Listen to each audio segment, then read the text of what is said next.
제대로 된 보험의 시작, 제대로 된 설계사를 만나면서 시작됩니다.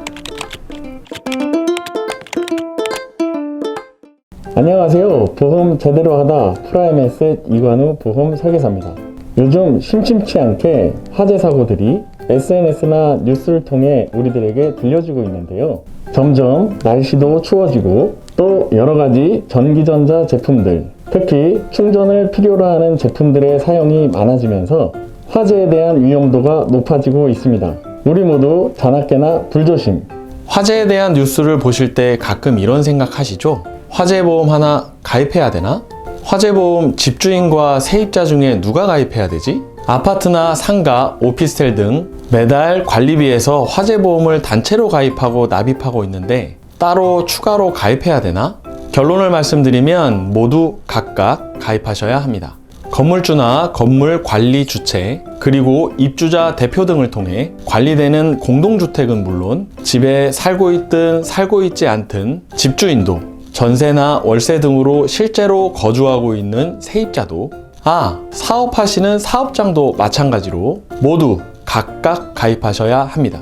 혹시라도 화재가 발생하게 되면 먼저 화재가 발생한 건물, 즉 목적물에 대해 화재보험이 누구라도 가입되어 있다면 가입되어 있는 보험회사에 약속된 보장 금액 안에서 손해가 발생한 부분에 대해 먼저 지급을 합니다. 그 후 여기서 끝나는 것이 아니라 화재 발생 원인과 감식을 통해 화재를 발생시킨 원인을 제공한 사람에게 구상권 청구가 발생하기 때문입니다.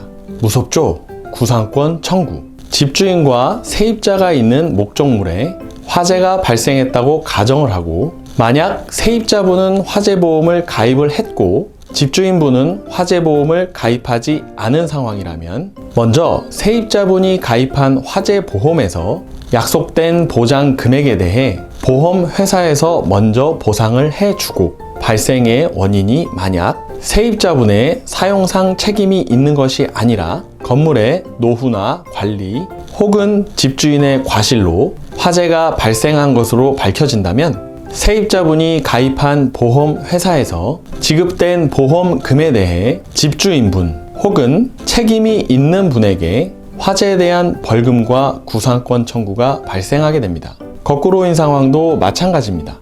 그리고 아파트나 상가, 오피스텔 등 매달 관리비에서 화재보험을 단체로 납입하고 있는 경우 내 개인의 공간뿐 아니라 공용 부분까지 전체적인 목적물에 대해 가입이 되는 것으로 보장 금액이 높지 않기 때문에 약속된 보장 금액보다 손해가 더 발생한 경우 화재 발생에 책임이 있는 분에게 구상권 청구가 발생하기 때문에 단체보험이 가입되었다 하더라도 개인적인 화재보험은 꼭 가입이 필요합니다. 특히 개인의 화재 벌금 담보는 단체보험에서 가입할 수 없고 개인만이 가입할 수 있기 때문입니다. 화재가 발생했을 경우 내 재산에 대한 손해뿐 아니라 나의 잘못으로 인해 다른 사람의 인명과 재산에 피해를 줬다면 피해자들의 대인과 대물에 대한 손해배상의 책임이 발생하게 됩니다.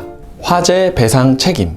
지난번에 설명드린 운전자 보험과 같이 화재보험 가입 시 주택을 기준으로 상해담보나 적립금을 적용하지 않는다면 화재보험 10,000원이면 충분합니다. 여기서 잠깐! 화재보험도 실손보상, 비례보상, 일반 건물, 특수건물, 집주인, 세입자, 화재벌금, 가족 화재벌금 등 건물의 종류와 가입의 목적에 맞게 설계와 청약에 신중을 기해야 합니다. 각각의 화재보험 특약들에 대한 깊이 있는 이야기는 다음에 더 세세히 말씀드리겠습니다. 나의 화재보험 제대로 가입은 되어 있는지, 혹은 아직까지 가입하지 않으시고 고민만 하고 계시는지 이번 기회에 꼭 제대로 확인해 보시기 바랍니다. 제대로 된 보험의 시작, 제대로 된 설계사를 만나면서 시작됩니다.